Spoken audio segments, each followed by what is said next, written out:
to. Salamat. Kaya mo yan. Boyfriend ko kasi eh.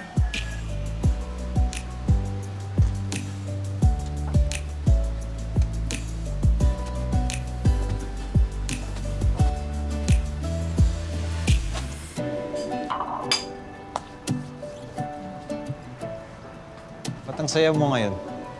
Bakit? Bawal ba? Hindi. Hindi lang ako sanay. Nakita mo yung babae kanina? So may customer kasi tayo dito ng isang araw na tinutime ng boyfriend. At yung babaeng yun, si girlfriend number 2.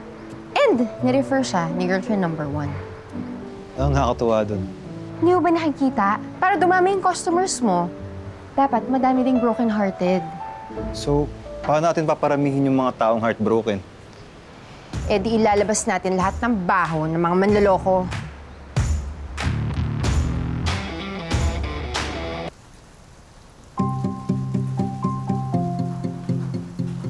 Sure ka mag-work?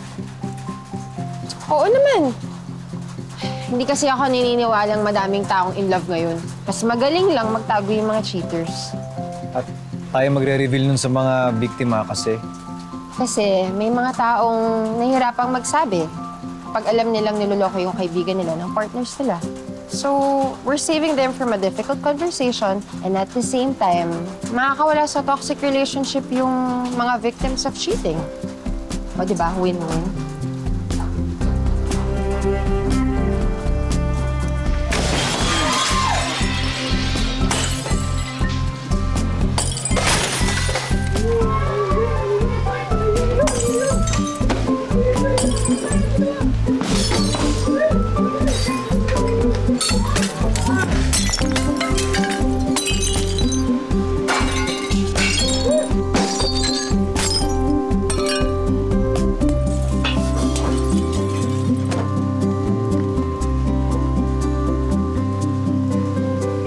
congrats!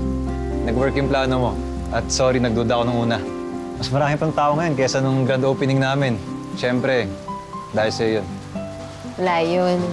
Nakita mo ba yung Hagulgul Hall? May pila! Grabe, hanggang labas halos may pila na. Oo nga. Pero buti, hindi ka sumisingit.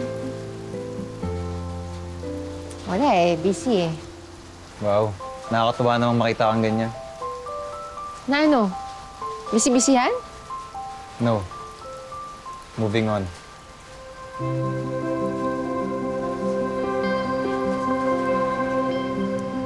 Tin.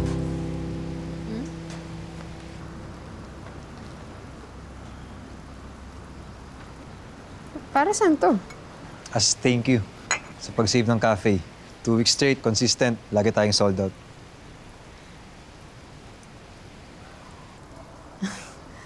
Alam mo ba? Favorite ko to.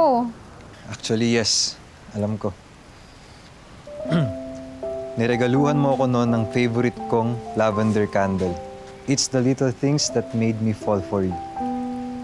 So, ikaw pala si Betty. Binasa mo yung letter ko sa wall. Invasion of privacy yun ah.